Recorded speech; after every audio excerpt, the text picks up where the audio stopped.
नमस्कार मित्रांनो. हॉटेल असो वा घर, पनीर आपल्या सर्वांच्या आवडीचं आहे. पण आजकाल मार्केटमध्ये सर्रास सिंथेटिक किंवा भेसळयुक्त पनीर विकले जात आहे, जे आरोग्यासाठी घातक ठरू शकते. आज आपण पाहणार आहोत की पनीरमध्ये भेसळ आहे की नाही हे कसं ओळखायचं. पहिली ट्रिक म्हणजे पनीर हाताने दाबून पहा.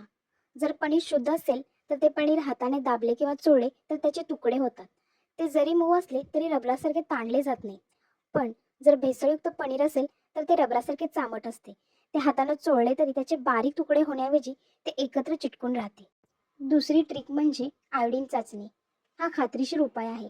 पनीरमध्ये स्टार्च म्हणजेच बटाटा किंवा पीठ मिसळले आहे की नाही हे पाहण्यासाठी ही चाचणी करतात. पनीरचा एक छोटा तुकडा पाण्यात उकळून घ्या. थंड झाल्यावर त्यावर आयोडीन द्रावणाचे 2 ते 3 थेंब टाका. जर पनीरचा रंग निळा किंवा काळा झाला तर समजा त्यात स्टार्चची भेसळ आहे. शुद्ध पनीरचा रंग बदलत नाही. तिसऱ्या टेस्टमध्ये पनीर थोडा वेळ गरम पाण्यात उकळवा. त्यानंतर ते थंड होऊ द्या.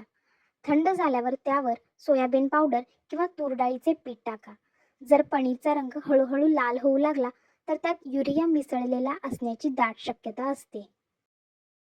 पनीर जर ताजे आणि शुद्ध असेल तर त्याला दुधाचा सौम्य आणि गोडसर वास येतो.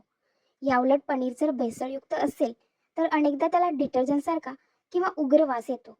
तसेच त्याची चव थोडी कडू सुद्धा वाटू शकते. पनीरची भाजी करताना जेव्हा पनीर आपण भाजीमध्ये टाकतो तेव्हा ते खूप जास्त रबरासारखे चामट वाटत असेल तर त्यात भेसळ येऊ शकते. शुद्ध पनीर शिजल्यानंतरही मऊ आणि लुसलुशीत राहते. तर या होत्या पनीरमध्ये भेसळ आहे की नाही हे ओळखण्याच्या काही ट्रिक्स. या ट्रिक्स आवडल्या असतील तर व्हिडिओला लाईक, शेअर आणि चॅनलला सबस्क्राईब करायला अजिबात विसरू नका. धन्यवाद.